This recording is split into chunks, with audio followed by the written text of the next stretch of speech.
Hello, and welcome to Brainfood Bytes. I'm Sarah Adams, Chief Sustainability Officer and co-founder at Vert Asset Management. At Vert, we build portfolios to invest for sustainability and financial return. As Chief Sustainability Officer, I lead our shareholder advocacy and engagement efforts. I speak to all the companies in our fund each year on climate strategy as a business strategy. In practical terms, that means I'm encouraging them to disclose more ESG information and helping them to do it in a streamlined and investor-friendly way. As part of the effort, we also engage with the regulators on the opportunities and challenges of ESG reporting. Today, I'll provide a brief overview of the SEC proposed rules to enhance and standardize climate-related disclosures for investors, file number S7-1022, and direct CPAs towards some helpful resources on how to prepare your client for the potential rulemaking in 2023. The overarching objective of the rule is to require companies to disclose the risks and opportunities to the business due to climate change. The proposed rules apply to 10K filers and foreign private issuers who file 20F forms. There are two primary aspects to the proposed rule. One is for companies to disclose these risks and opportunities to the business following the framework of the recommendations of Task Force on Climate-Related Financial Disclosures, or TCFDs. This asks for governance, management processes, and identifying short, medium, long-term climate-related risks to the company's financial position.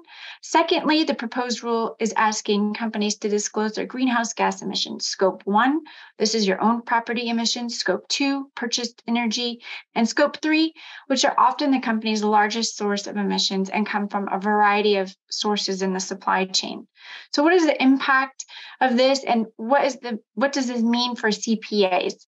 Well, there are a lot of people investing for sustainability. Morningstar reports global sustainable assets total $2.2 trillion as of the third quarter 2022.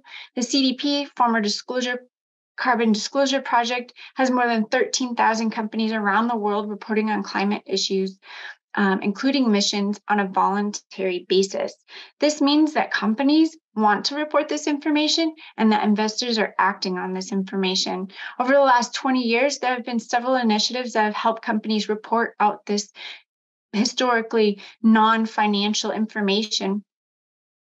Various frameworks such as the Global Reporting Initiative, CDP, Sustainability Accounting Standards Boards are all conceptual frameworks that also include metrics. These are all more alike in their ask of companies than they are different.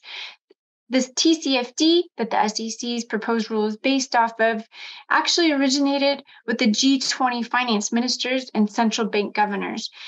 This group was interested in how climate-related issues may affect the stability of the financial system itself, including investments, lending, insurance, underwriting. As a CPA, you want to help your clients understand where their company is now relative to this TCFD framework, understand the data needs and gaps, and set up a process to manage the ongoing collection. You'll need to be able to articulate a narrative for the company's climate risk and positioning relative to its industry peers. You want to be able to help a company prepare for independent assurance, specifically on Scope 1 and Scope 2 emissions. The preparation for reporting can be an opportunity to uncover ways to green your client's operations and not just seen as a compliance reporting requirement. Now, when does this rule take effect?